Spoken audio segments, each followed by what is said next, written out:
Hello Nakamas, welcome to this new video. This time I bring you my brief review, analysis, and theories regarding Chapter 1101 of the One Piece manga. A chapter that was very interesting with a quite unexpected ending where we can see Boney using her devil fruit power in a way we hadn't seen before, something quite crazy, but I'll explain more about this throughout the video and discuss how. In my opinion, Boney's power works. Without a doubt, it's a very interesting chapter for what's to come in the story, as it raises several points that will be crucial in the future. Stay tuned until the end. Nakamas, if you want to see all the theories I bring for you, which are quite a lot. Well, this chapter is extremely interesting and starts with a very good scene in the Kingdom of Goa. Remember that in the last chapter we were left with that scene of Kuma arriving at Fuchsia village when the revolutionaries are in this place. Kuma realizes that Dragon seems to know this kingdom perfectly. He even sees him visiting a certain island and keeping an eye on or contemplating a certain boy, Monkey D. Luffy here. Kuma asks Dragon what's going on, and Dragon responds that if Kuma wants to see him dead.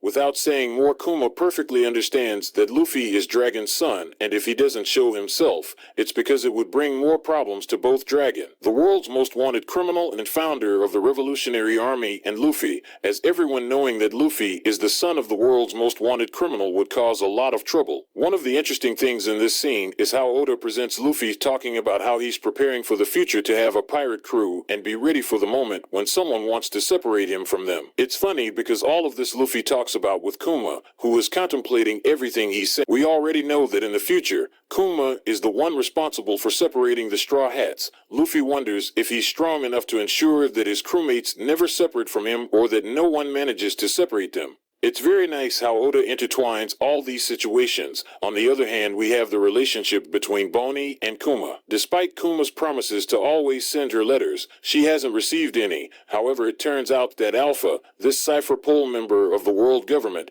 has been hired to keep her in that place all this time, even giving her fake medicine, just a syrup with a bad taste. When Boney is perfectly cured of the illness, she breaks all the letters arriving from Kuma. It's here that Grandma Coney realizes through one of these characters that Alpha is an agent of the world government, a member of CP8. Coney understands the situation perfectly. Boney is cured. Kuma isn't sending letters, and there's a suspicious situation. So she creates a plan with Boney where she pretends to be the girl, and Boney uses her devil fruit powers to turn into Grandma Coney. This way they can escape with what we see as their pirate crew in Sabaody Archipelago, who are none other than certain fishermen with certain abilities from the Sorbet Kingdom. They create a ship and become her pirate crew. Boney goes to sea for the first time, experiencing the outside world, but Alpha realizes the trap. She sees that Grandma Coney is posing as Boney and Boney is escaping. She tells her that she has the authority to bring her back, even if it means dragging her, but Boney uses the power of her devil fruit in a truly magical way.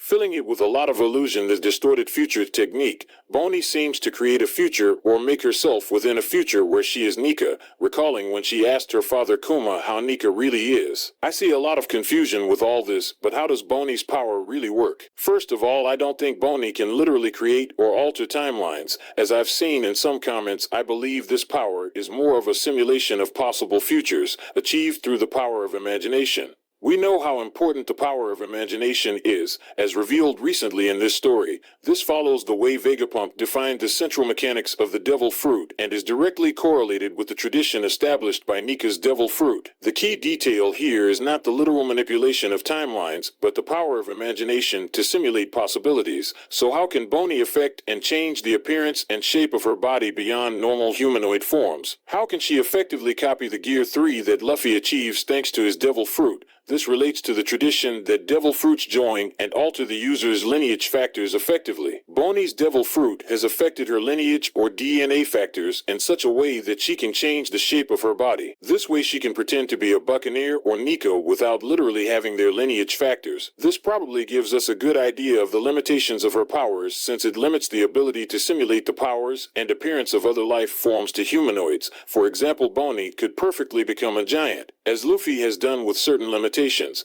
but that doesn't mean she could, for example, mimic the powers of Law's devil fruit. Without a doubt, this is a fascinating topic of power that appears in this latest chapter, and I'm sure no one imagined that it could be possible, but well, the power of imagination will be very important from now on, and we're seeing it materialized in this chapter. What do you think, Nakamas, about this chapter 1101 of the manga? Leave me your impressions and theories about what's to come in the next chapters. Leave it all in the comments section of this video. If you like this video, hit the subscribe button. That helps me a lot to keep growing, and activate the notification bell so that YouTube notifies you whenever I upload a new video. Otherwise, you won't be notified when I release my new videos. Thank you very much for all the support, and without further ado, until next time.